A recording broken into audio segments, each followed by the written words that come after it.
kind of have that motto, it's going to get worse before it gets better. Right. Right?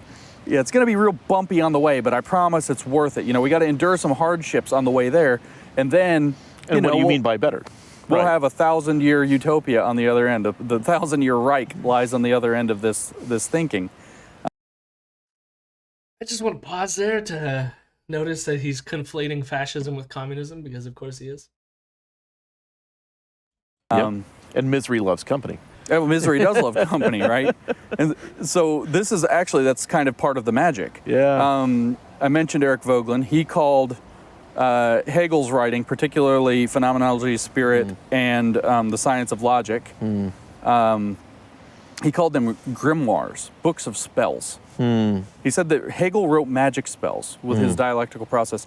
He wrote ways for you to go in and to manipulate the way people think. And in fact, because it's a negative process, negation is the process, aufheben.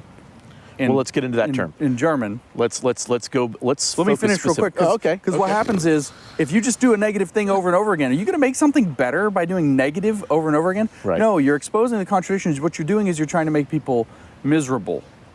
Like, I want to... He's conflating with, like... He's using the word negative and saying you can't build anything from a negative. And it's like... It depends on what you mean by negative. Like, I'm sure you can be like, maybe what we're doing now is bad, and then go, but here's the other thing, right? It's not like Marx or Marcuse or any of these people were just like, here's how things suck, and then just ended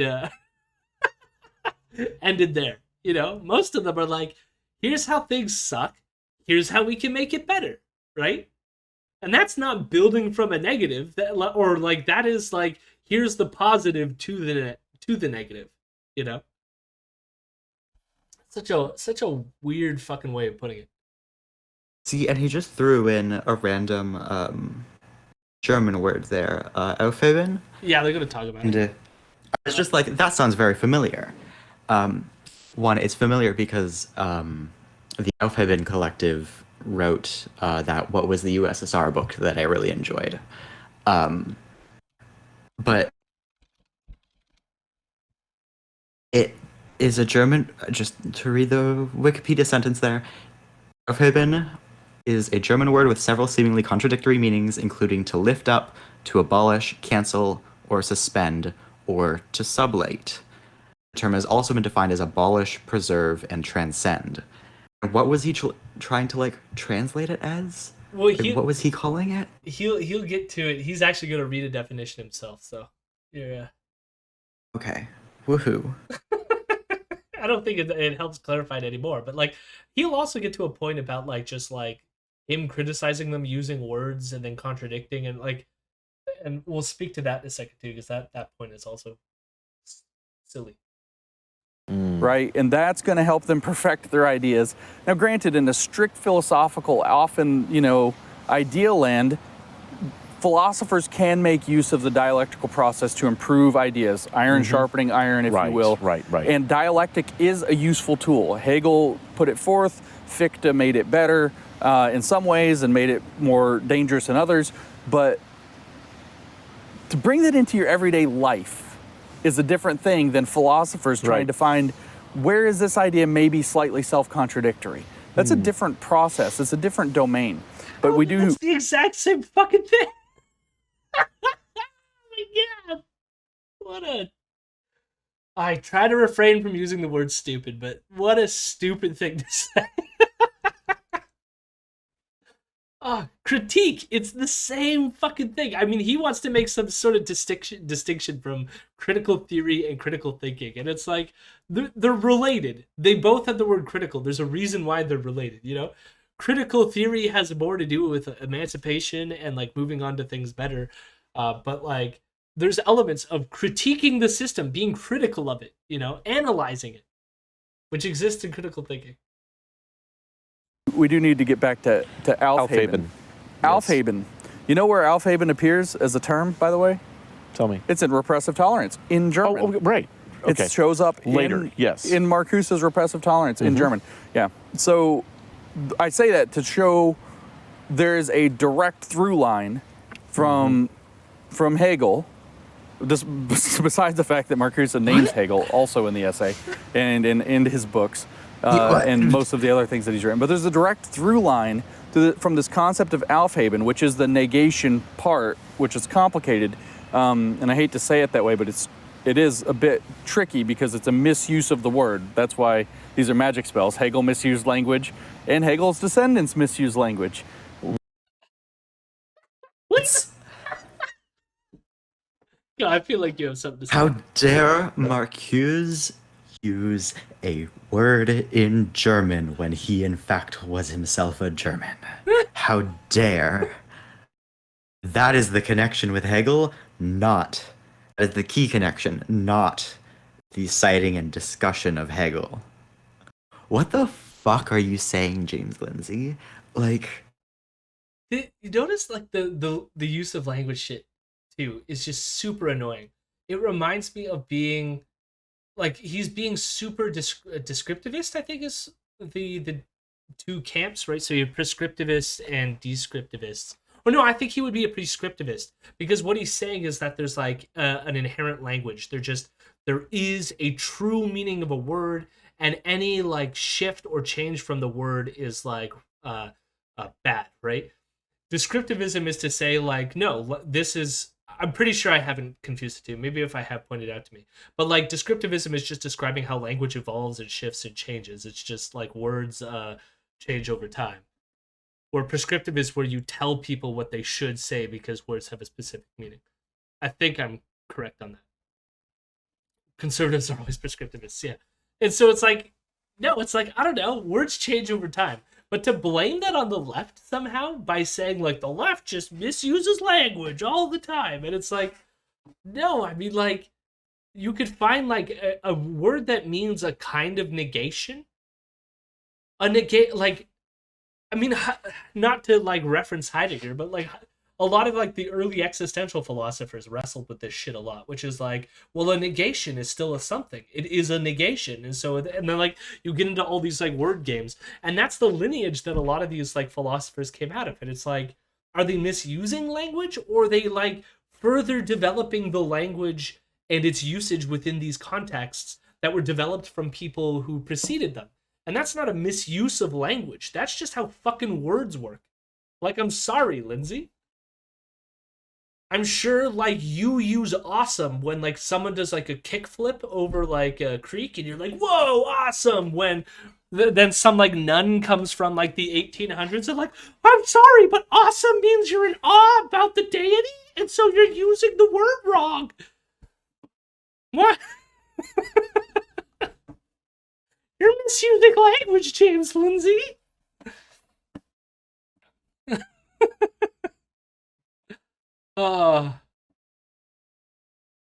That's phenomenology. It kind of fell out of like a lot of this. Like, I mean, the Frankfurt School is largely out of fashion, if we're being honest. But apparently, they're the evil people behind critical race theory. What a shock! But this aufheben appears a straight line. The negation process that Marcuse means when he writes repressive tolerance is the same negation process that Hegel was talking about. And I have contended, of course, many times now in public, that we live in the logic of repressive tolerance today. Repressive tolerance is the logic we live in. And of course, postmodernism did the same thing, looking for those contradictions at, say, the boundaries of categories, try to dissolve those, or within the power dynamics of language, the discourses all have their own contradictions in them whereas... I mean, like, modern logic used proof by contradiction, so, like, all these things use contradictions to prove things, so therefore, all of it's wrong and it's all connected to Hegel. I forgot modern logic. That this video slowly turns into black and white, and I thought my computer was dying. Yeah, I forgot to mention that as well. Notice, like, at the beginning, like, the color contrast, and by the end, it's going to get slowly grayer. And that's because I feel like they settle more and more into their, like, 1950s preferred worldview, where all the color saps from the screen. I feel that's what's happening. There's some sort of metaphysical process of them shifting the lighting of the cameras through their mindset, right? Their mindset's in the 1950s, and therefore it, like, makes the camera become 1950s. Where's the meaning actually located? Nowhere. That's Derrida. So these guys were Hegelian too. There's a straight line from Hegel to woke, and that line is drawn through aufheben. And aufheben means, the Germans that are going to watch this are going to slay us for this. Aufheben in German, regular German speech, means to keep, to maintain, to keep in good condition or whatever. So it's like, if you had some kids and the babysitter's coming, they're in good hands. Aufheben, we're going to keep them well. But it doesn't mean that for these critical philosophers. Oh no! It has a more complex meaning with the critical philosophers, including Hegel, and then of course the critical theorists. And it means to keep while taking apart, to negate, to abolish. Abolish is one of the more common translations. To take apart, but also you still have this idea of keeping. So I actually, a friend of mine on Twitter actually, without even knowing it, so this is how deep into the water it is, gave the perfect example of aufheben. And this is how deep. I do want to say, just before we move on, like this whole thing about like the usage of words and like stuff like this, it gets really frustrating just in the sense of like, certain fields have particular usages, and there's no problem with that. Like, I always get frustrated as someone who has studied philosophy and who's done work. For those who might not know, I was doing my PhD before I dropped out due to financial reasons. But like, I was doing metaphysics, and so like one of the issues that I run into when talking to lay people is when you work in the field and you're discussing concepts like realism or anti-realism or instrumentalism and stuff like this, something being real has a particular like colloquial usage about like, yeah man, this glass is real, yo. But like the philosophical lineage of the term real goes back to like Platonic forms and shit like that, which is not normally what people think of when they think of like real things. And so it's when I describe myself as maybe like more in the camp of a kind of anti-realist or an instrumentalist, most people are like confused. Because they're like, what are you saying, chairs don't exist? And it's like, no, I'm like, I still sit on chairs and I don't mind. Like, it's a bit more complicated than our kind of like colloquial usage of that term. And so it's like for him to be like, everyday Germans use the word aufheben like this, but then everyone else in the academic sphere uses it like this. So somehow there's like, they're not being good because they're misusing this word. And it's like, these words change within disciplines, or they're discipline specific. And that's life. Fucking deal with it. It's like very conservative. Like we talk about this all the time. Like words mean thing. Word must be same always. Change word bad. Word stay same. Word stay same. That is like conservatism in a nutshell. Word stay same.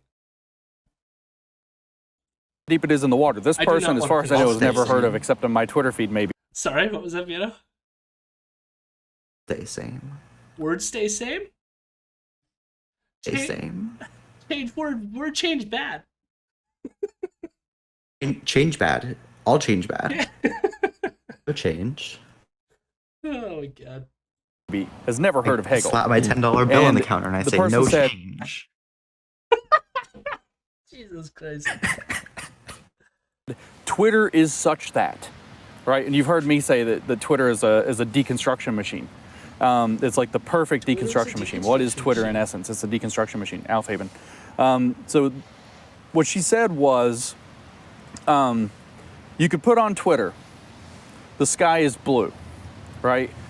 Not anymore. And somebody would say, somebody would negate this, but she said something very specific. We're going to set it up a little bit different. So she said, you could put on Twitter that the sky is blue, and of course Twitter's going to chew that up. It's going to tear it apart. But the way it's going to do it, she said it so perfectly.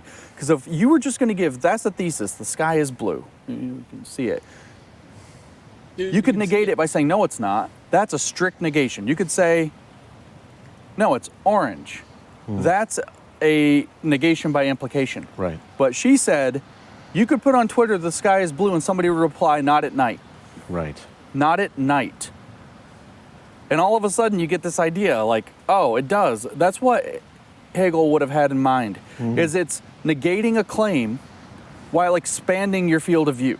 And that's how he claimed. So we don't want to like straw man Hegel. That's how he claimed you can get to something bigger. But you get this distinct impression that he's being clever, right? You're like,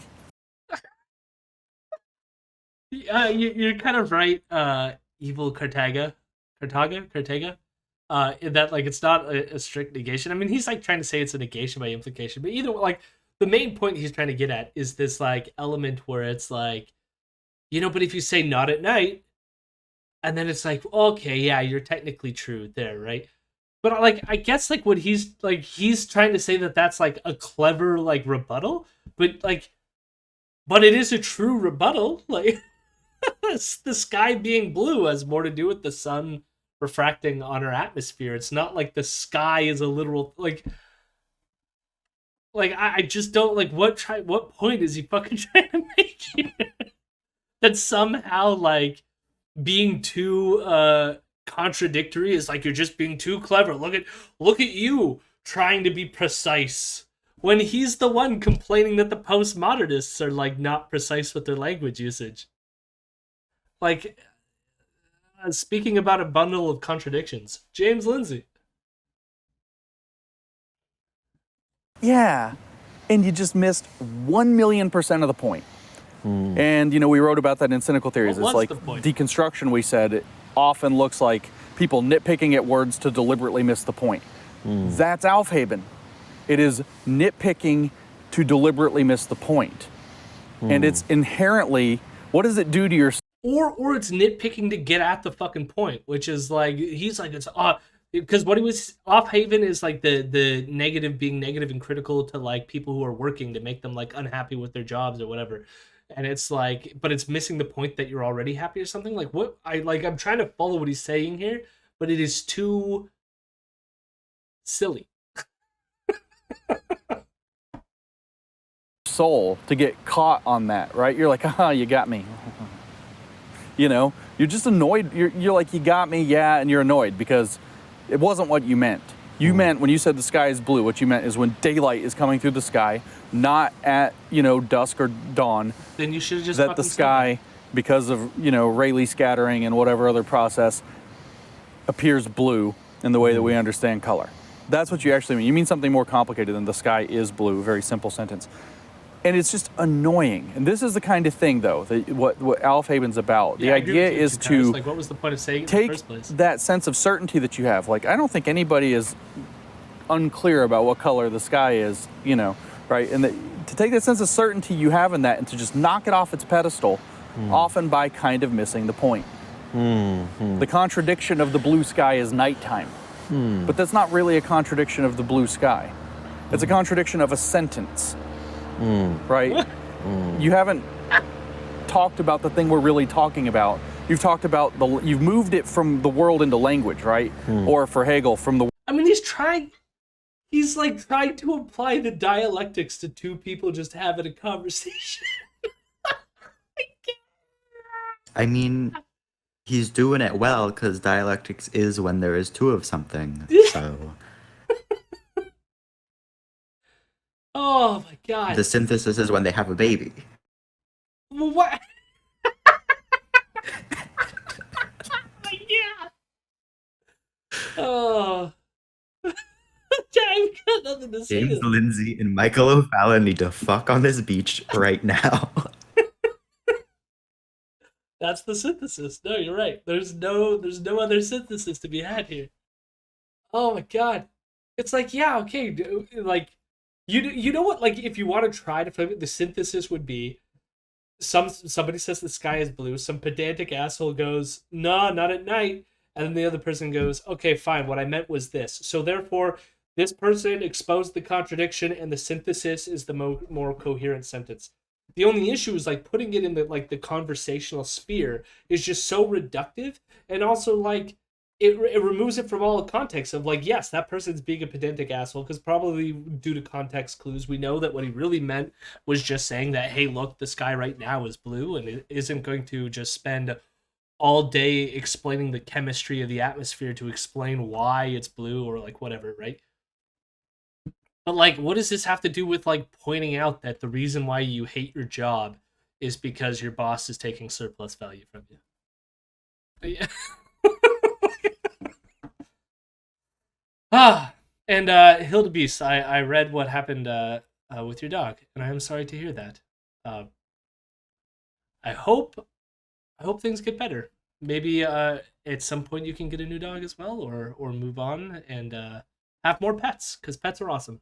But I'm sorry to hear that. Yeah, I'm sorry. It's sad.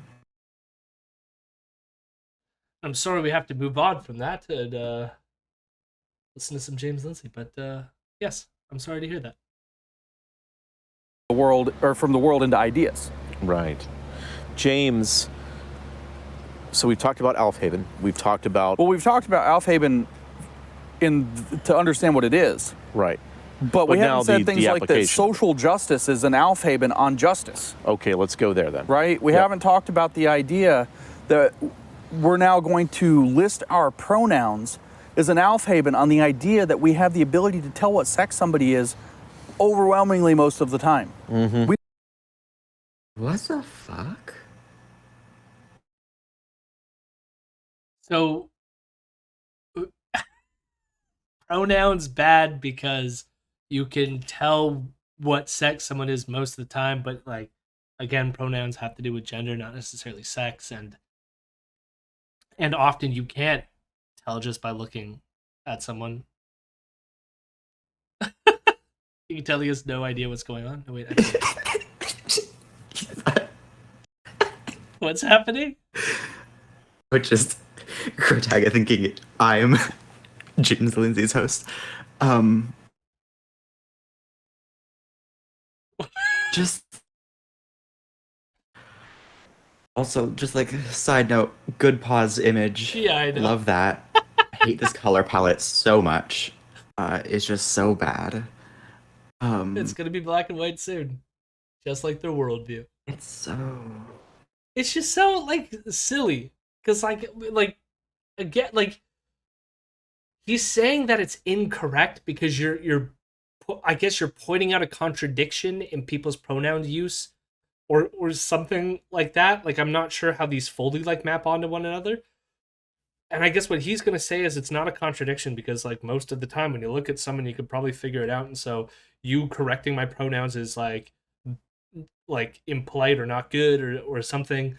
But then it's like, yeah, but like the reason why you want to be critical in that is because you can't always tell. Like you even admitted it right here that you can't always tell. Like you said most of the time, but that's not all of the time. So shouldn't you be fucking polite and just be nice to people? Like why is it so hard to ask, James?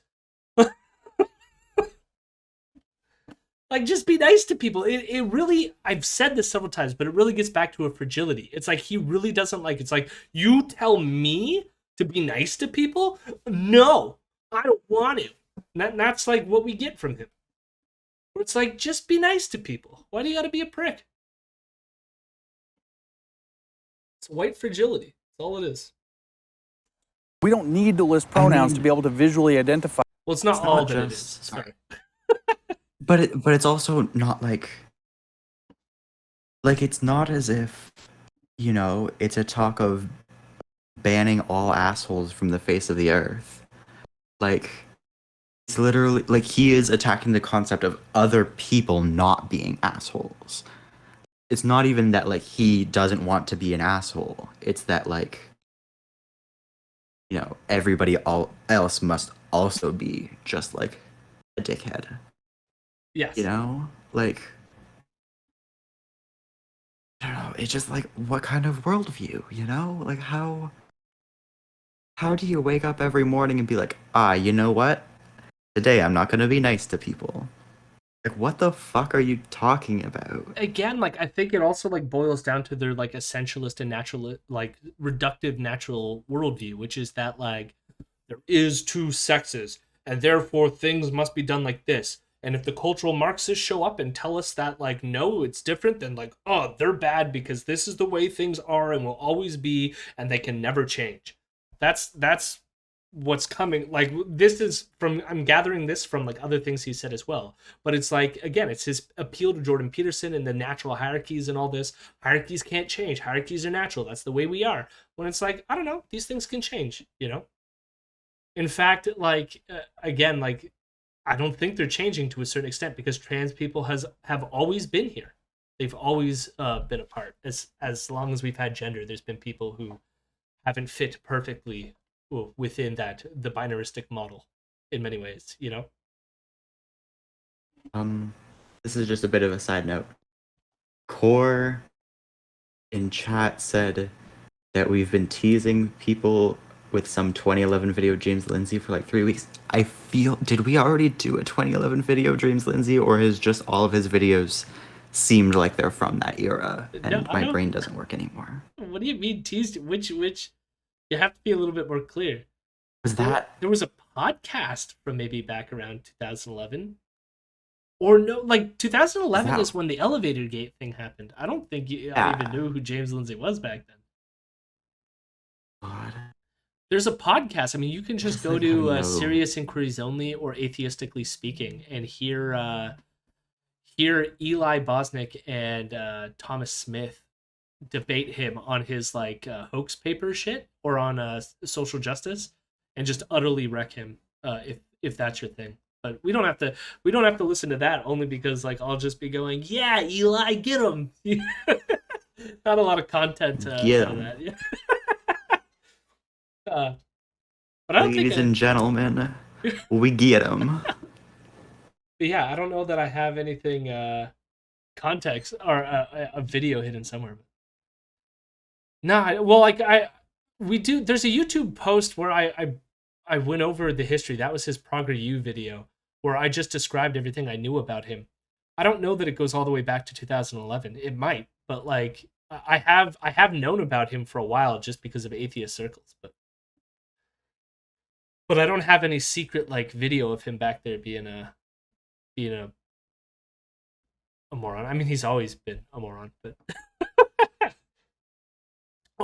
so if you find there's the one great one, it's Atheistically Speaking, or it's either that or Serious Inquiries Only, because the Thomas Smith changed his podcast name. But there's one, I think it was around the like hoax paper shit. He went on the podcast and basically said his source for a lot of this stuff was this Twitter account that like, I think it was called Real Peer Review. It was a Twitter account that would find like critical theory or gender studies papers and then post their abstract for people to like mock and laugh at. And so then after, so Thomas Smith asked him for papers indicating why gender studies was so bad. And all James could give him was this tweet account. And Thomas Smith is like, well, no, I want more than that. So then after James was off the show, Thomas went back and looked at all his sources and looked up all those papers and pointed out why he was completely full of shit. Like one of them was like this, you probably heard about it because it was one of those papers that all the anti-SJW people lost their mind over. It was like feminist glaciology. And so they're like, well, what does feminism have to do with glaciers? I mean, this is so silly. Like, what is like the ice on the glacier is like sexist or something? This is so silly. And you read the abstract, and it was I think it was geography, but it had to do with the relation of people who exist downstream from a melting glacier and how climate change is changing the cultures in these areas, and like then like using a feminist analysis on the relationship between how people interact with the glaciers. And it's like, why is that a bad thing? That sounds actually kind of fucking interesting, you know? But like they just like it's amazing how much of these people just like latch onto these things and go, oh, isn't this silly and stupid? And it's like, no, why not do a feminist analysis of glaciology? Why not? Which again, they're misogynists, they're sexists, you know? Or even auditorily identify what sex somebody is most of the time. Right. Especially if they're adults. Right. Right. It's obviously everybody has that, you know, you call them on the phone and the 12-year-old son answers. And it sounds like mom and a little awkward, but that's the nature of puberty. Right. Right. But listing your pronouns. That has never happened to me. I've never confused a prepubescent child with their mother. I don't know, chat, have it. Has this ever happened to you? I've personally never confused a prepubescent child with a mother, but there you have it. It happened to him. Like, somebody confused him as the mom. Maybe, oh, maybe that explains a lot of the transphobia. Yeah. As an aufheben on the idea that we know what sex is. Mm-hmm. The idea of shifting from... But I do want to say, like, it's funny because the examples he's bringing up here actually disprove his point. It's like, okay, so you can, like, just tell by looking at someone usually what gender they identify as. That doesn't mean that you're going to be accurate 100% of the time. So why not learn what people's pronouns are and preferred pronoun usage and what they identify as, and then identify them the way that they want to be identified?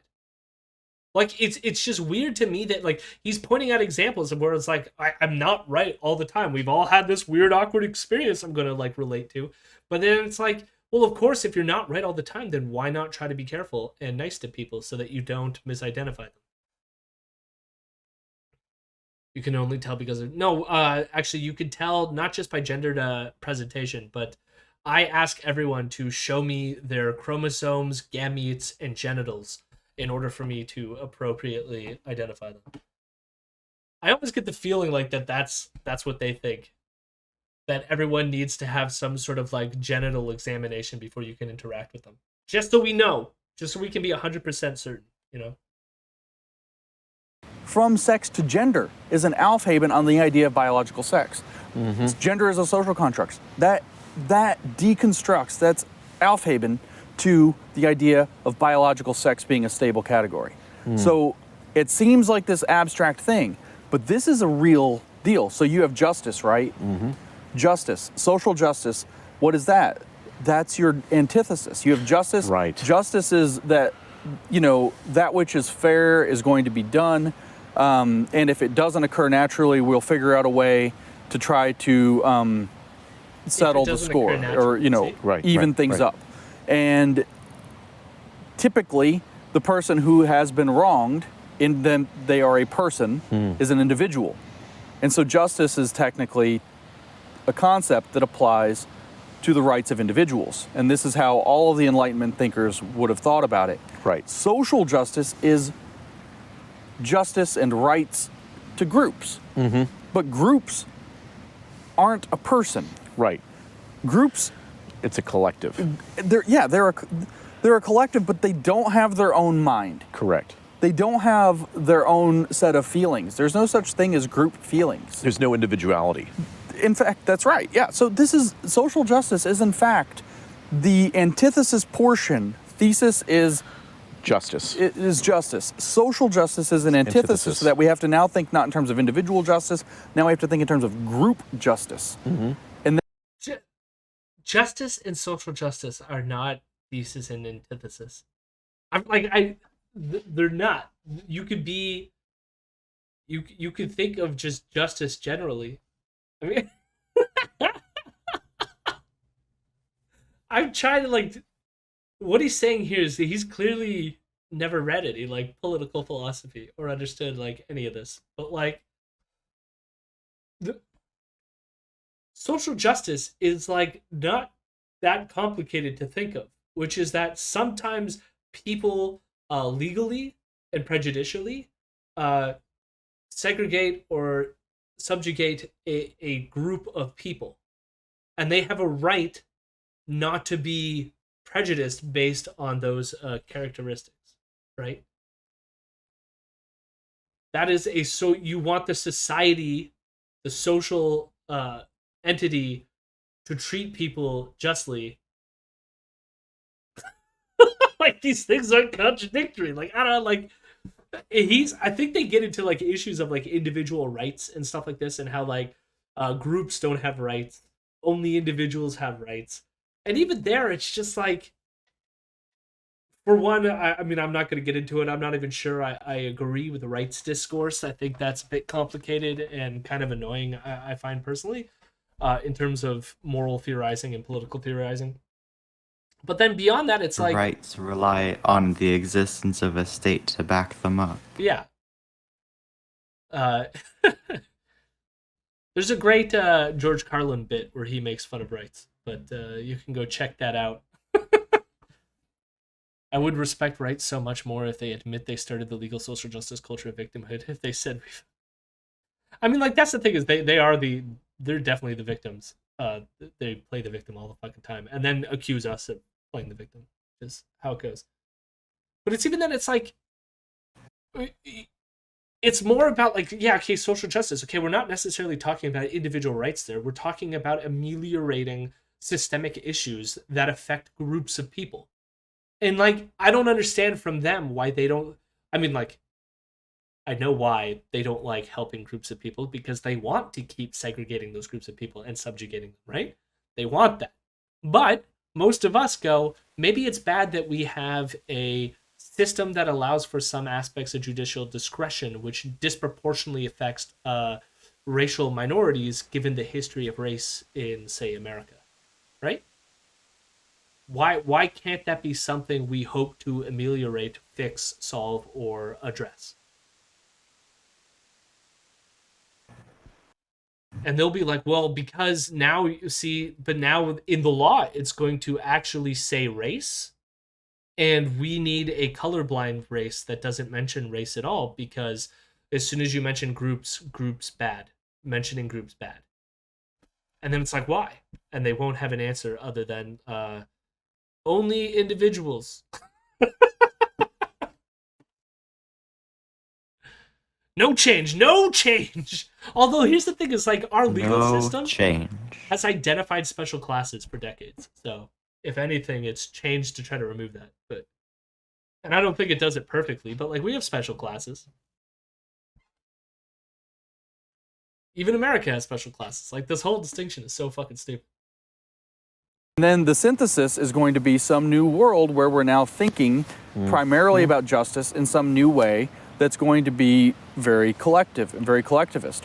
And that, of course, is also Hegel, who is a huge fan of the state. Is that a problem? Right. Well, that's where I was going to actually go. Yeah. I was going to try to get back to... So Hegel, all of this leads to where he would see perfection through the state itself. The state for him...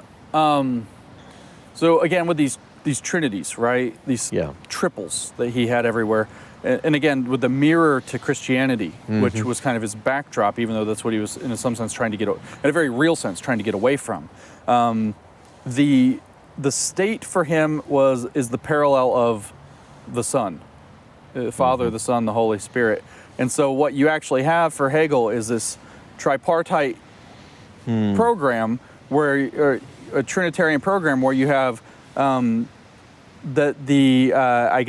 the ideas are going to be the Father. That's the pure Platonic realm. The ideas are the thing. And then the state is where the ideas manifest. And so they are the Son, the Word made flesh, if you will, or the idea made concrete. I feel like he's doing this in particular because Michael the state itself gives rise to the Spirit. And obviously that's the Holy Spirit, right, in parallel. But for Christians, this isn't Christian theology. You know, it's not like, oh, we're replacing Jesus with the state. It's not that simple. Because for Christians, what you have, and I don't want to overspeak ever, you know, so correct me if my theology's off, but you have 3 in 1 as they are, and that's what it is, right? They are eternal, they are... Within one God, there are 3 persons. Yes. Maybe the Father, the Son, and the Holy Spirit, co-equal, co-eternal. Yeah. Co-eternal in particular. Right. Okay, this is very important because there's a givenness to that. They are. God is. The Trinity, the Godheads within the Trinity are, right? It's maybe not the right word. With Hegel, it's a circle. With Hegel, it's a circle.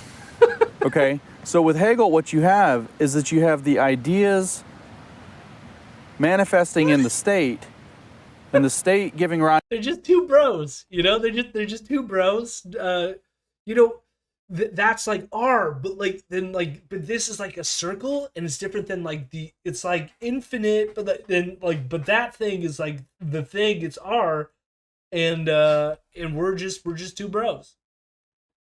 We're just two bros sitting by a fire. It's not the triangle. It's a circle. Didn't you know? And it's But is the circle just is? I mean, God just is. But what about the circles? I mean, it is, isn't it? Jesus Christ. Rise to the spirit, and then the spirit informs the don't new follow ideas. And so now, rather than having a God that is in tripartite, or three parts, that just is co-eternal, Right. you now have this spiral through time history. You have the ideas give rise to the state gives rise to the spirit informs new ideas. Right. Which creates a new, more perfect state, which gives rise to a new world spirit. And then, as I said, the goal for Hegel is that this spiraling through history has an end, an eschaton. An eschaton. See, it has an end. Aren't things clear? Are you? This makes total sense, right, Fiona? What the fuck is going on? I mean, it feels like he's repeating himself. Like, why did you have to make the religious analogy? And now we're going on like some spiral to the end of the history, which is the point you made like earlier in the video. Like, I don't. Yeah, I'm just as lost. There is an eschatology.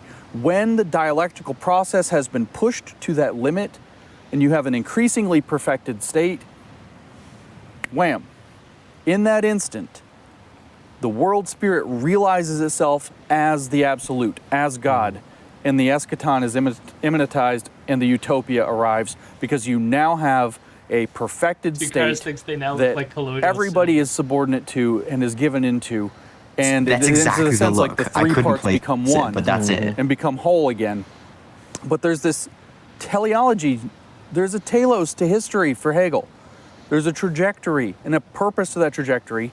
And because it's rooted in ideas. I want to pause here just to point out that I think that what he's borrowing a lot from here is Karl Popper. And I know from he had, there was that 3 hour and 40-minute podcast episode on Hegel that I sadly listened, and we played a clip on the last episode we posted on YouTube where we talked about James Lindsay. And Karl Popper, both in his, I think it was first in The Poverty of Historicism, and then he wrote The Open Society and Its Enemies, which was another book on historicism, which is Karl Popper's critique on like teleology in terms of historical progress. And there's some extent in which he was critiquing a particular Marxist that had a particular teleology, like that there was an end to history, or history was necessarily proceeding to a certain point, or something like this. But as we've already mentioned, that like to what extent Marx was that like thinking in terms of necessity or determinism in the way that like other people took his work later is up for debate. Let them debate it, like whatever. I don't think it's present in his work, but this is what I feel. I know he's read a lot of Popper, which is why I feel that he's bringing this up as some sort of critique of the idea of a teleology, like that history has a goal in mind that we're like moving towards, you know. Did he just anthropomorphy the eschatology? Words. I like he's using eschatology only because he's talking to a Christian, I guess, and he wants to make some sort of religious analogy. Like, I don't know. You could just say utopia.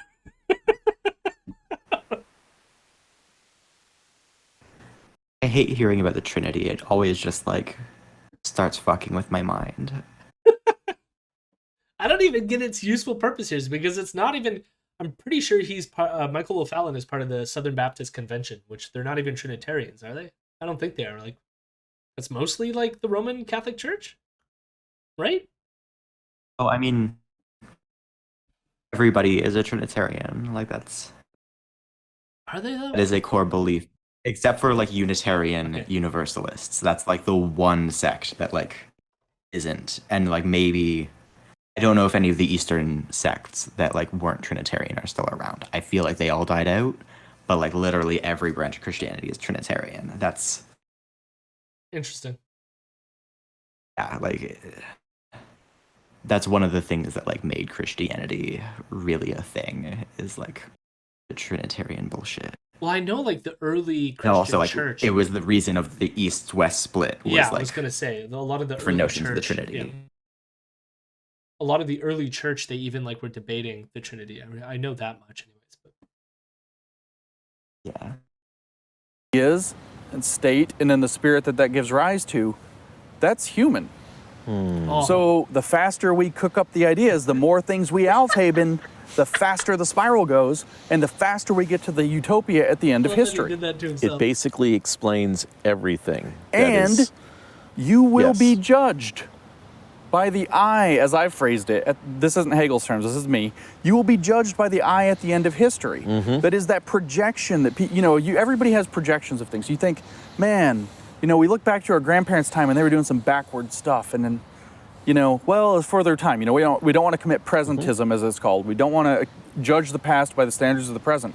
But if looking back, it's like, it was a different time, there were some problems. If we go back 2 more generations, now we're getting into like the mid 19th century, and it's some ugly stuff was happening. So there's definitely been progress, right? Well, now what you see a lot of people do who are Hegelian thinkers on the left, and in particular this young Hegelian mindset, is they project forward a couple generations and they think, man, what are my grandchildren going to look back and think of me? Right. Or my great-great-grandchildren, how would they think of people in our time?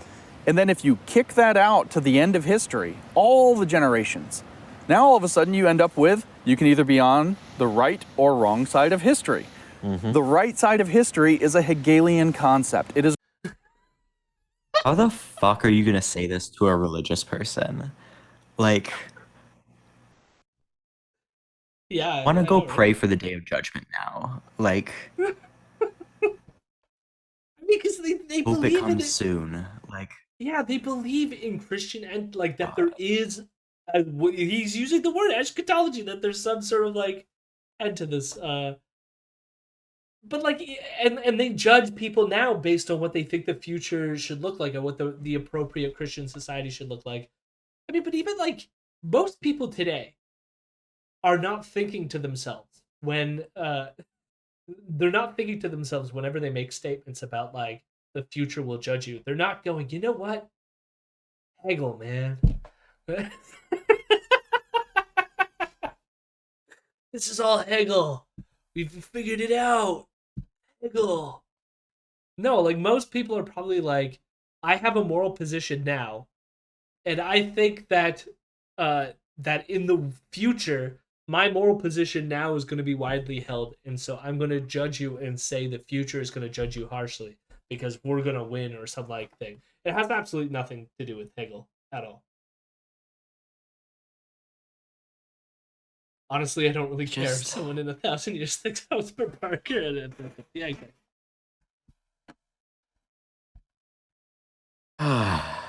also, good night, Nick. But like, Yeah, see you, Nick. oh my god. And again, like, why is this a problem? I like it's almost like he's like, oh man, I made a profound realization, yo. Like this, it's like Hegelian. They're gonna look back and they're gonna judge us by the eye at the end of history. That's just like what the SJWs say to me all the time. That like people are gonna judge me, but it's like, why is they're judging you because you're an immoral asshole. Like what? They're not judging you as an immoral asshole by like going to the future and reflecting back. They see the things you do now, James, and they think you're an immoral asshole. is a Hegelian article of faith that there is a moral position to take, that there is the correct side to be on in this dialectical corkscrew through history to the perfected utopia. And Yes. the way that human beings think morally is that later generations within that place will think back and they will say, oh, those people were progressive. Good for them, even if it had to be in their time. But you can see, Lincoln's not good enough. Lots of other people are not good enough. But those people were progressive. They were on the right side of history. And those other people were regressive and into the fire. In other words, we'll destroy their memory, because this is all kind of more material and it's not spiritual, there's no hell. Right. There's just obliteration. There's just being left out of the writing of the story of history. You were on the bad side. You get written out. You get That's why nobody knows who Hitler is. The fuck is he saying? I mean, this is like And I this also is. have one joke to make. Okay, make the joke. Right, the way to be on the right side of history is to convert to Islam, baby. Like,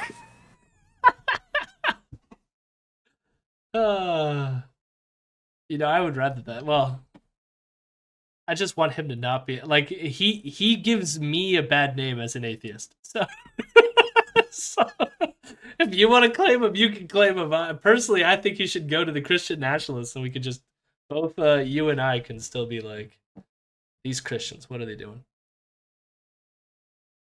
Hitler and Abraham. no, I want James Lindsay to convert to Islam and then become like a change cool his dude. ways? It would be Okay, very okay. funny. Yeah. Can you imagine? Oh, that would. Oh man, it'd be so good. He would hate because, like, I mean, he probably has a ton of Islamophobic followers as well that would just hate that. So I could appreciate that level of it. Evil Cartaga. Yeah, he is an atheist. He is waiting till the banks on the conversion back to Christianity. I mean, he might. It is weird because, like, we pointed this out. The last video that we made of James Lindsay had to do with his movement, or not the last, like maybe 2 ago. I can't fucking remember at this point. But it was about his criticisms of the atheist movement and how, like, feminism basically took over and, like, ruined atheism or something like this. But he self-identifies as an atheist. The people he does his, like, SoCal hoax with, they're both atheists. And yet, because they criticize critical race theory and feminism, the Christian right, so this Michael O'Fallon guy he's talking to, funds the work that he does. And in the last video as well, James said that the reason why he's no longer doing, like, atheist activism anymore is because Christian supremacy is over.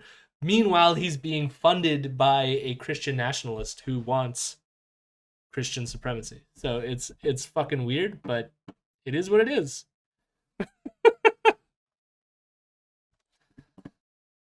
As an atheist, he gives us all a bad name. I just can't. Yeah, no, I agree with you. That's why as atheist, I really think I need to call atheist assholes out for their shit. I wanted to say something else, and I can't remember what they were talking about 2 seconds ago. It was just 2 seconds. out of the writing of the story of history. You were on the bad side. You get written out. You get forgotten. It's like you never existed. This is like the cancel culture, like, bullshit, right? But, like, what is he fucking talking about? Like, no one. It's not like history goes, we are going to completely remove all assholes from history. It's like, I do nothing. Well, I mean, I don't just cover the right, but, like, a large portion of my online activity is covering the right and criticizing them, right? And I think it's important to know who these people are and dissect them and deconstruct them and show why they're, like, full of fucking shit, right? That's like why, like, without statues we can't. I mean, that's the same fucking argument. It's like somehow, like, we're gonna burn their books and they're gonna disappear. Like, I don't hear those arguments necessarily. There's no one arguing that we don't want historians learning about this stuff. Because if anything, as a leftist, knowing who my enemy is and how to, like, critique them and make society better is kind of important, I think. I don't know, it's weird. Except as a cautionary tale. And so that's that's the religious mindset of today's left, right side of history. That's their meta-narrative. And it traces all the way back to Hegel's metaphysics with a teleological trajectory for history, with the idea that the spirit arises out of how the state is functioning, and that the state arises out of how the ideas of the world are being thought of by the philosophers. Very Philosopher King kind of flavor to that, very Plato. So there's a root. There is a very, very, very clear root to the left of the past. I mean, we're 2021 now, so 1820, last 200 years. Wow. So What? to kind of wrap this Wow. up then, in terms of Hegel's influence directly on what's happening today. And I would say within this age of where things started to really reach the boiling point between, let's say, 2014 to now, which things have progressed so quickly here in 2021, where there's a demand for change and a demand for change now. Everything is a crisis and everything must change now. Yeah. How does Hegel kind of work into that? And where do you see his influence then coming through others that are actively working today? Notice, like, so again, you say, because you're probably going to say the same thing. So. Well, the date that he chooses to start off with when things start changing is 2014, which was the year of the Ferguson Rebellion, and, you know, therefore the start of, like, BLM and such. And it's just like, I wonder what it is that, like, you have a problem with, Mr. Christian nationalist. Is it black people demanding, like, justice and equal treatment? But notice his objection too. What is he upset with what these Hegelians are doing? They want change. That's all change bad. That's all it is. They want change. They want to change things. And we want to keep things the same in the black and white 1950s. It's like, it's sad, but it's like so fucking predictable and obvious. But it's like, just tell me you want to go back to slavery. Like, just fucking be honest with us so that we can, like, deposit you in the dustbin of history and fucking move on, you know? But instead you got to play these word games that the problem is like, it's all the neo-Hegelians and the cultural Marxism and the Frankfurt schools and we're connecting dots here, when it's like, just tell me that you're a racist and be done with it and we can move on, you know? One of the two biggest places, if I had to say it, was that there's that idea that, oh wow, there's a crisis, so the faster we turn the corkscrew of history, the faster we get to the other side and everything's going to be perfectly rosy and green. So there's the corkscrew of history, like, oh, we have to act now, we have to act harder, we have to expose the contradictions more. We have to drive this dialectical engine faster. Like we made the analogy earlier of it being like a car. We got to put the pedal to the metal and make that engine spin as fast as it can spin. Right. Like a little Mazda engine with that rotary engine. You know, you got to make it go 11,000 RPM. So there's that. Yep. As it's kind of coming to a head. And what that is it's like end times cults in Christianity. It's people who have detected end times. Their religious commandment isn't to go warn people and convert, it's to get people to do the dialectical process faster. And so that's where you see that pressure. And then the second part, of course, is, well, the state has the answer. Let's put more power into the state. Let's put more energy into the state. Let's subvert our own will to the state, because that's the proper relationship to the state that Hegel would have advocated, and of course that Marx all the people who are on the streets for Black Lives Matter, do you think they were saying we need to, like, submit ourselves to the state? No, they were saying, yes, I too have read Hegel. Like, what the fuck is he talking about? There's no critique. It's just like, what the fuck are you talking about? All the people just being like, we must submit to the state. No, the current state is a neoliberal state. We want to change that state. We want to move to either a different state or place or a thing. You know, those people who were rebelling, everything was perfect, and then they picked up Hegel's phenomenology of spirit and just boom. Ferguson's a light. Like, and then everywhere else is on fire too, and then they burn down a police station in Hegel's name. Like, don't you feel like you've already sort of like brought this up again, but like even the mentioning of the end times thing, don't you feel like it is a kind of dig against the Christian that's sitting right there? How is that not a dig at him? He's saying it's like a cult. It's like an end times cult. Just like you Christians feel like the world's gonna end and you need to convert people before the end time. I can't tell, but also just two cars in chat saying BLM protesters were subjecting themselves to the state to come, the socialist fascist state. Just. Oh my god. Uh, There was a Rebel episode recently where Ezra conflated fascism and communism again. He's just like the communist fascists, and it's just like, oh my god, I hate you people. Advocated on the false promise that on the other side of giving everything to the state will magically dissolve itself because it will realize its own irrelevance when things become finally perfect. So, in the end, we would say that we must study all the things that are happening right now, but it is necessary to understand the context by which these ideas that we have that are thrust upon us today, whether it be critical theory, critical race theory, and one that we are talking about as well is climate justice, and then, you know, whatever the prefix is, and then justice afterwards. Yeah, exactly. That's aufheben also. But yeah, Climate justice is also an aufheben, apparently. I do want to say here, like, there's an interesting thread in what he's saying about like these new things to fight, right? Oh fuck, I lost my thread. Let me just 1 second. Are talking about as well is Oh, so it's the idea is like knowing these things, that somehow we need to listen to Hegel in order to get the context. For what? Like, we got a few minutes left of the video. I don't think they're going to answer this question, but it's like, for what? Like, even if we were to accept their, like, view of things, given what we learned today about their views of Hegel, how does that help them fight the left? Like, I don't know what, like, so they're like, we've analyzed, we've understood, we know the Hegel. Now what?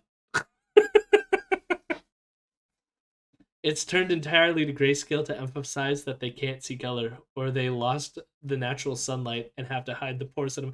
I mean, no, it's the smoke from all the forest fires out west that have, like, filled the skies, and yet he's gonna sit there getting asthma, breathing in all the smoke, and go, climate justice is an aufheben. Climate justice is an aufheben. climate justice, and then, you know, whatever the prefix is, and then justice afterwards. Yeah, exactly. That's aufheben also. But yeah, the thing is, it is not possible to understand, therefore it is not possible to respond to. If you talk about, you want to keep losing, is to not understand. You will keep losing if you don't understand that the entire philosophical and metaphysical engine, even theological at some level, engine of the left for the past 200 years is Hegel. And not all of Hegel. Like I said, there's a young and old Hegelian split. The old Hegelians, just to summarize briefly, so we don't leave it hanging, believed that Hegel was arguing that the Prussian state at the beginning of the 19th century had achieved. Sorry? It's like, just so we don't leave it hanging. And it's like, leave what hanging? Who gives a shit about your shitty interpretation of the old Hegelians? What does that have to do with the rest of this? We need to know it. If you don't know it, you're gonna lose against the left. You gotta know. Good. I hope they don't know it. There's a semblance in which, like, I agree with the thought process, which is like, I like to understand the right so that I can break down why they're wrong and help teach other people why they're wrong, so that people don't, like, fall into it, right? But, like, you notice, like, that analysis is sort of missing from what they're saying, because they're not telling you why Hegel is wrong. They're going, here's what the left believes, and we need to know that in order to beat them. But why? Okay, so the left believes that. Are they wrong? Why are they wrong? Like, they never... It's so... Mo's got it. What? Aufheben also means cancel, so they're talking about cancel culture. No, they aren't talking... Well, they talk about all of it. Yeah, but cancel culture is definitely a part of this. Achieved perfection. And so we must conserve the now perfected Prussian state. Whereas the young Hegelians were like, no, stuff's not perfect yet. And they actually had the argument, I think, on that one.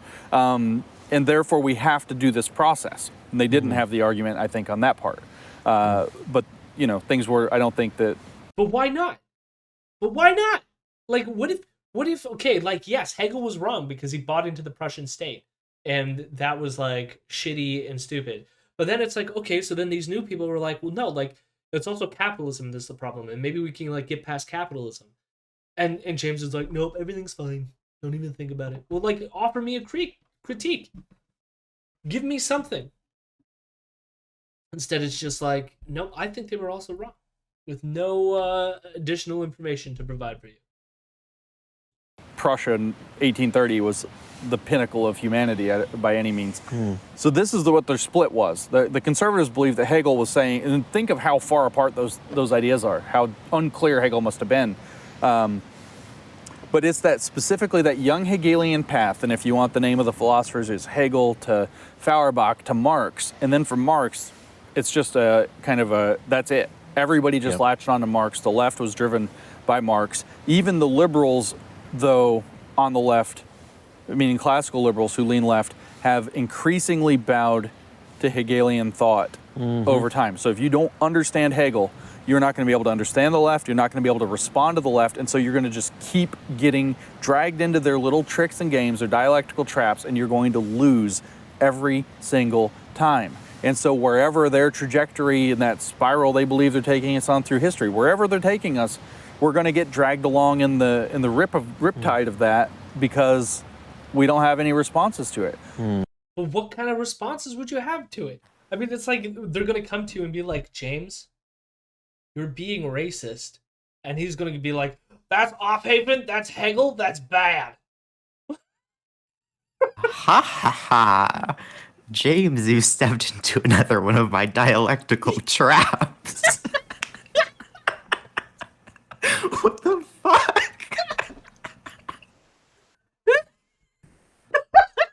Doesn't make any sense. People take this asshole seriously. Why does this person exist? Oh my god. We got you now. Aufheben. Oh my god. Holy shit. I'm letting this video just wash over me. This is the farthest I've made it through Lindsay. Yeah, well, I listened to a whole 3-hour, 40-minute podcast of him talking to Hegel.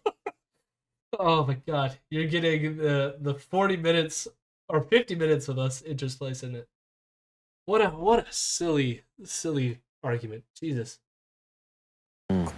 Classical liberalism has responses to it. You know, we're going to think in the individual, but nobody will dare do it because they've so effectively dropped that aufheben on all of those core concepts. Like, notice, like, his solution is just like, well, so I go, maybe you shouldn't be racist. And then his response is, individualism. Cool, James. Cool. Rights from the creator. Well, there is no creator now. You know, we're going to grind that up. And inalienable rights. Well, where did the rights come from? Well, the rights must be privileges granted by the state in some sense. In fact, let's only talk about privilege all the time.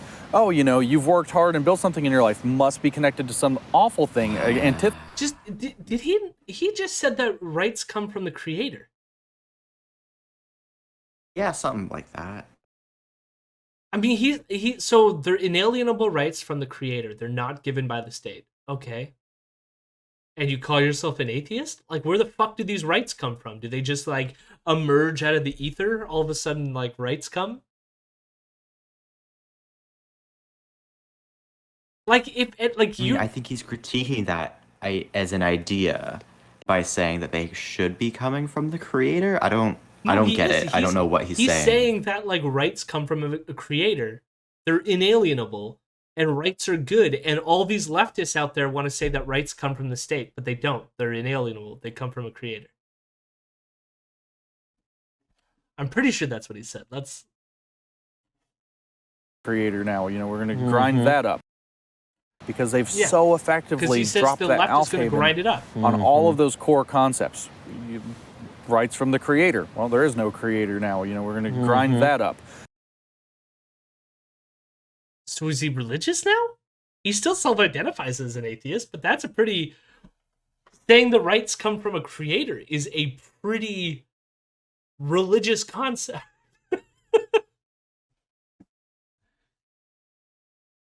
And inalienable rights, well, where did the rights come from? Well, the rights must be privileges granted by the state in some sense. In fact, let's only talk about privilege all the time.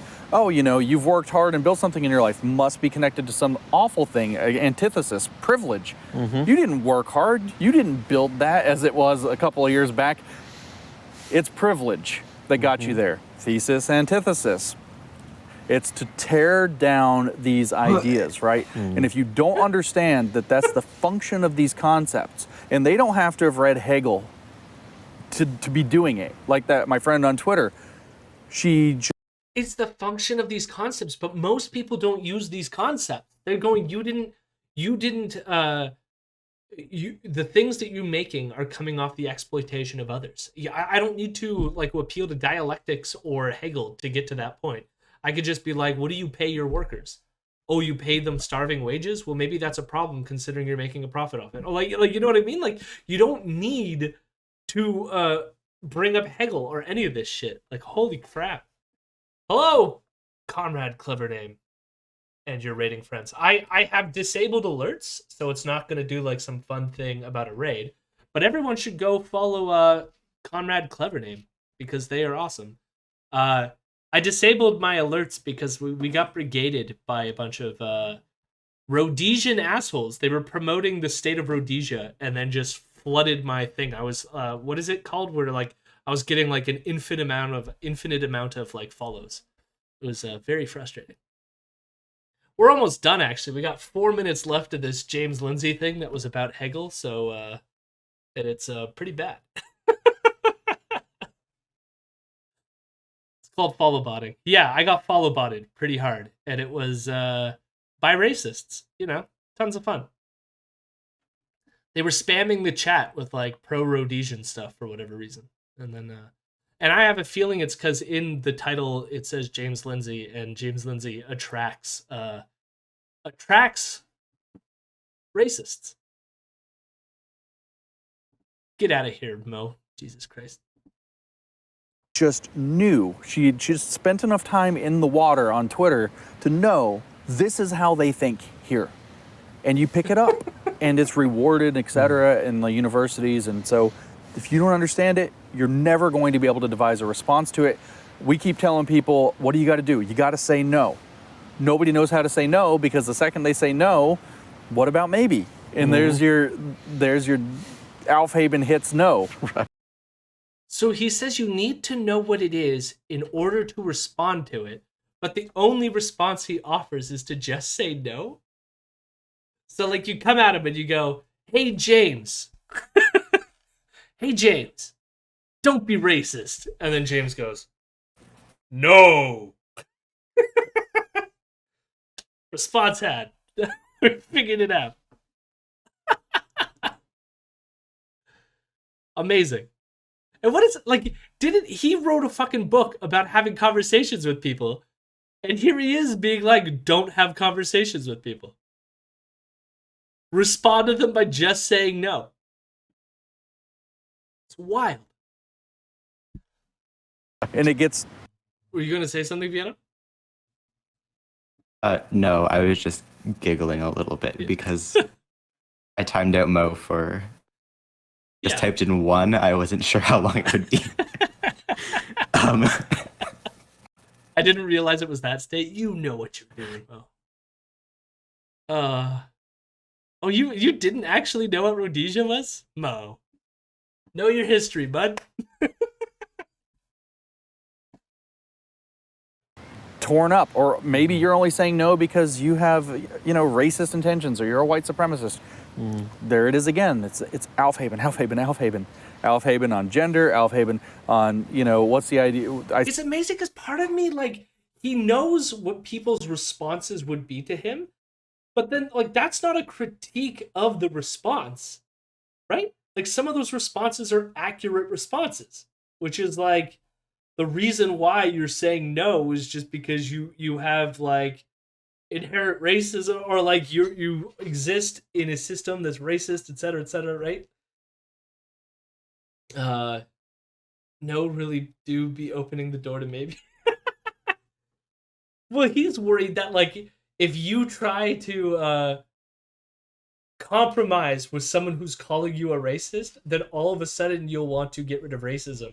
And that's a big no-no for James. James wants to keep it nice and racist so he can maintain his white supremacy. Our nightly repetition has been...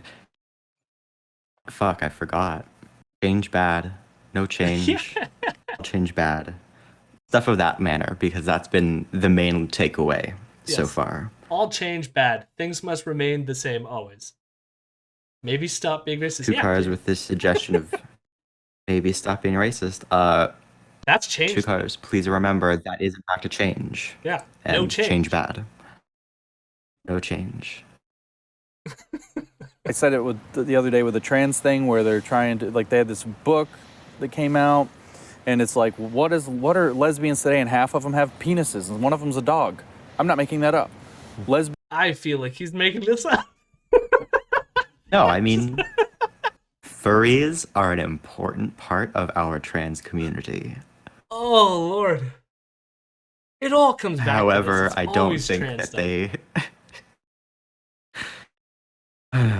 Who cares? Like, trans like, it's like, now there's trans lesbians. All of a sudden, change bad, change. Things must remain the same. Lesbian is only to refer to people from the island of Lesbos. We will not... We must go back to Aristotle. There was only one gender. To Greece we go.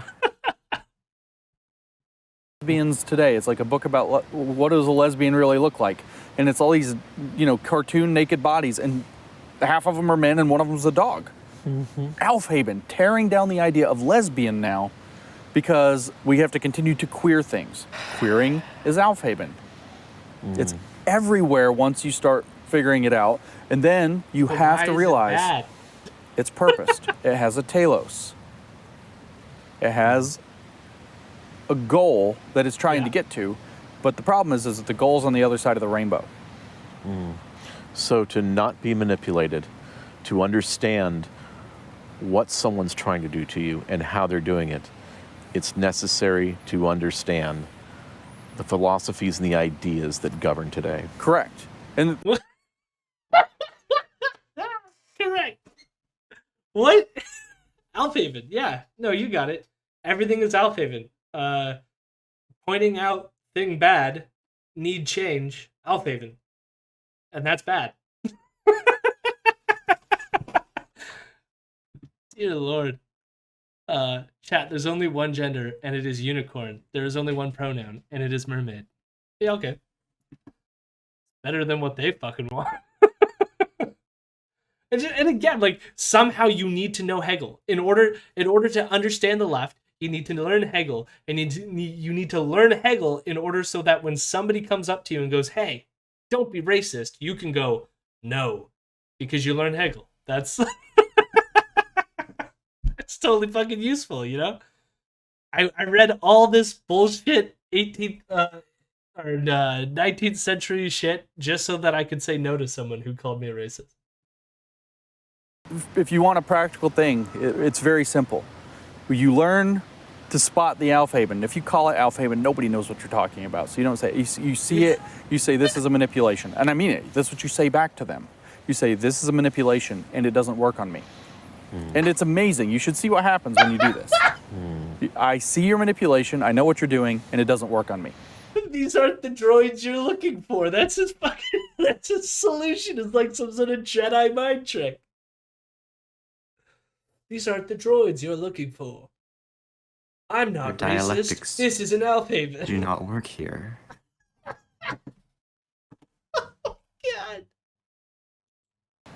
You can do it all you want to somebody else, it doesn't work on me. And they flip out.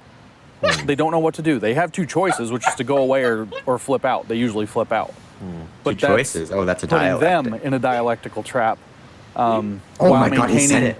Something that's outside of their particular dialectic. They don't have the tools to deal with it. So this is why you have to Dialectics understand is it. when If there's we two want of it, that's something. one. Dialectics. said That's it. when there's two things. You're right.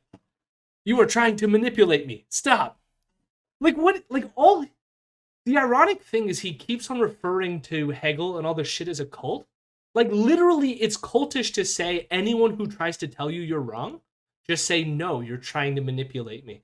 That's, like, key cultish behavior. Like, because you're not actually, like, addressing, well, like, am I racist? Is it racist? Because now you're doing the aufheben thing, that's bad. What you have to say is, stop manipulating me. Stop. It's a fucking cult.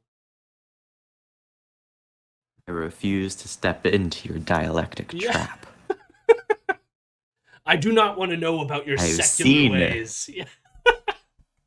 I have seen your grass laid over that spike pit, and I will step over it. Thank you very much. My lord. Tool. If you want to make a toolbox to fight back, you have to understand. I mean, I know we're getting tortured with the analogy, but no. they have a car. You have to make the tools to the car. Right. You have to understand it. And so people have got to understand not all of Hegel's his huge body of works, but is particularly, I mentioned phenomenology of spirit and system of science was the full correct title of that. System of science, the phenomenology of spirit is volume 1 of the system. Because only when you read the phenomenology of spirit can you like grasp the idea of telling one, no, do not manipulate me. Until you've read Hegel, doing that is impossible. You need to first read the Hegel, then you can tell people that. System of science.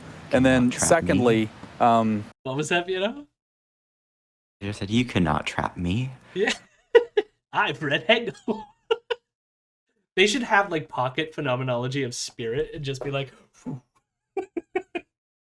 Hegel, do not manipulate me. the science of logic. I see you have And if you understand also those, studied Hegelian wizardry. Didn't he call him a sorcerer? It's sorcery. It's, and an alchemist. Alchemy. And Yeah. Dear Lord. then you're equipped to start making the tools to fight back against what's going on from the modern left. And you'll understand the roots by which all the other ideas are sourced. It's true. If we can pull up the Hegelian root and say this is the problem, it's if you want to go the faith route and say it's a faith, so we should deal with it like a faith, which is to say secularism applies. Going to deal with that one now, or if it's to say philosophically instead of in that direction. Secularism, like, so is he implying that any move towards socialistic type policies is like somehow coming into conflict with like the First Amendment? Is I feel like that's what he's trying to argue. And don't forget, the First Amendment applies in all places at all times. So Yeah, because it's inherent, inalienable, given by our creator. to say anything else would be aufheben. What? But isn't the creation of the Constitution an aufheben on what previously occurred? So therefore, No, because nothing occurred previously. Yeah. Don't be silly. Let's get this thing up. Let's pull the roots of this thing up. We're going to look back at people who have criticized them.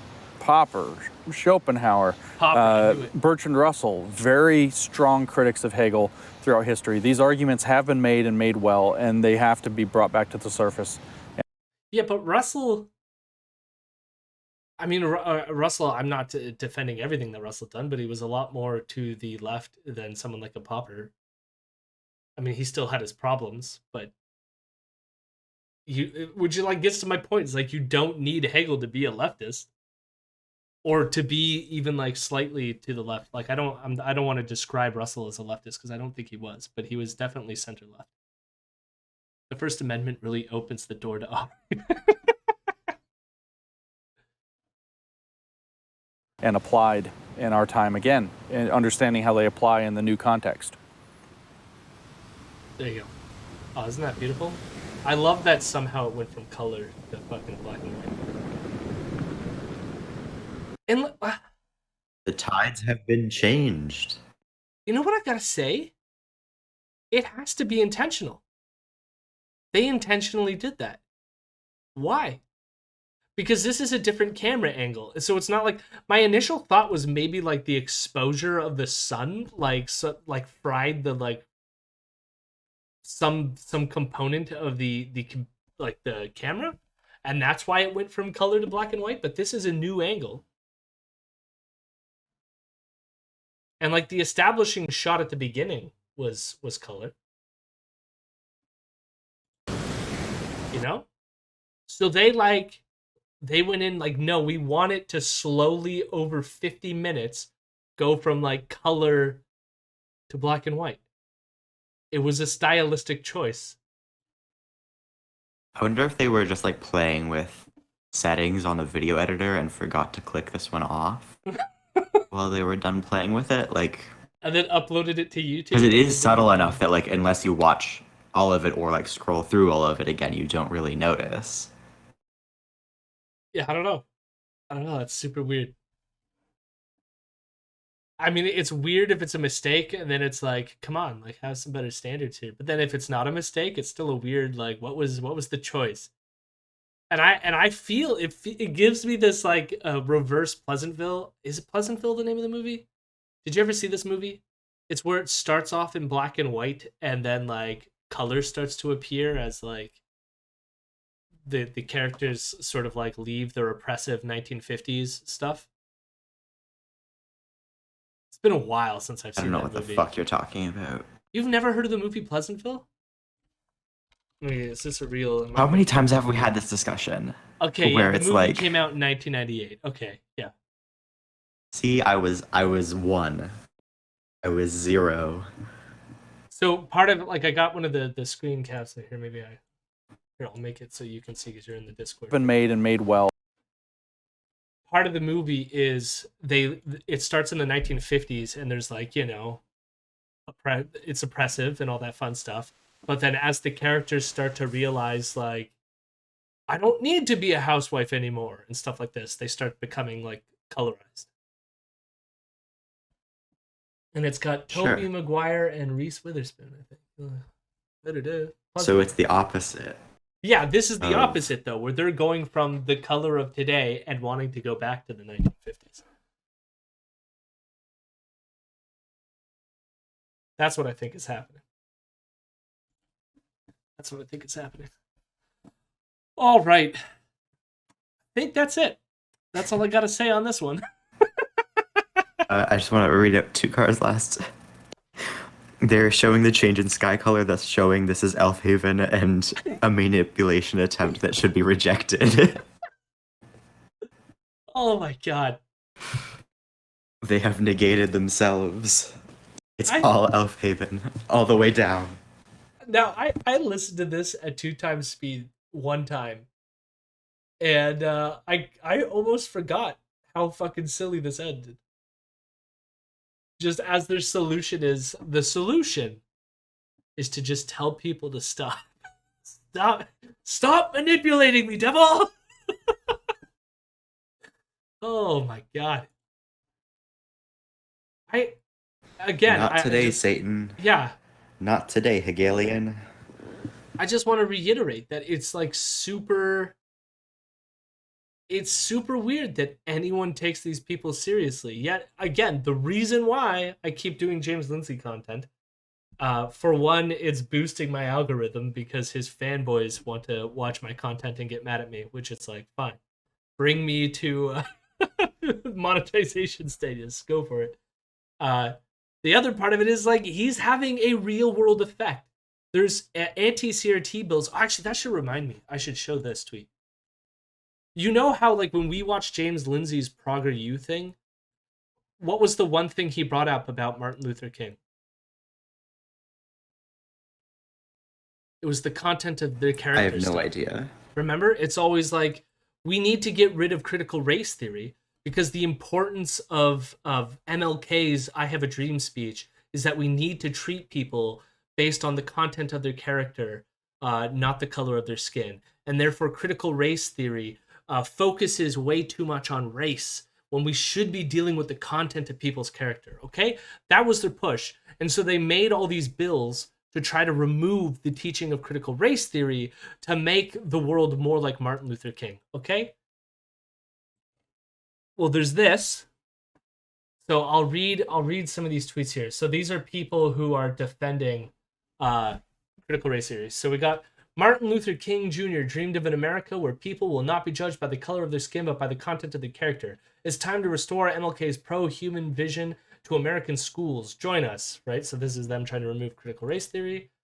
We got, we love MLK. You racist leftists hate MLK. Stop pretending otherwise. The aspiration that MLK set forth of a society where everyone is judged by the content of the character rather than the color of their skin remains a superior lodestar that any alternative ever offered. Just to clarify, in case you missed it, we're all against critical race theory driving policy. I'd venture we're all against racism, against any person, no matter what their color. This used to be the thinking of any decent person, character. Our character, not skin color, MLK, okay? What does this tweet say? Texas passes anti-CRT bill that drops Martin Luther King Jr.'s I Have a Dream speech from the state's social studies curriculum.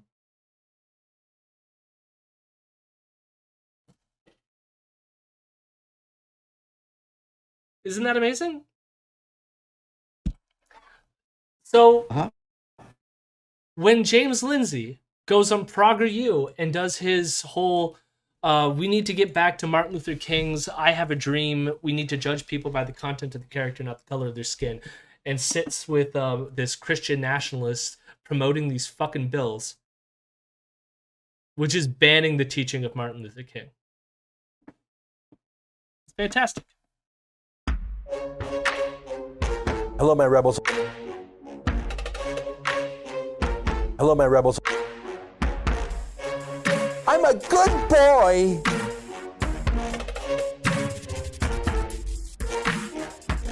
I'm a weirdo.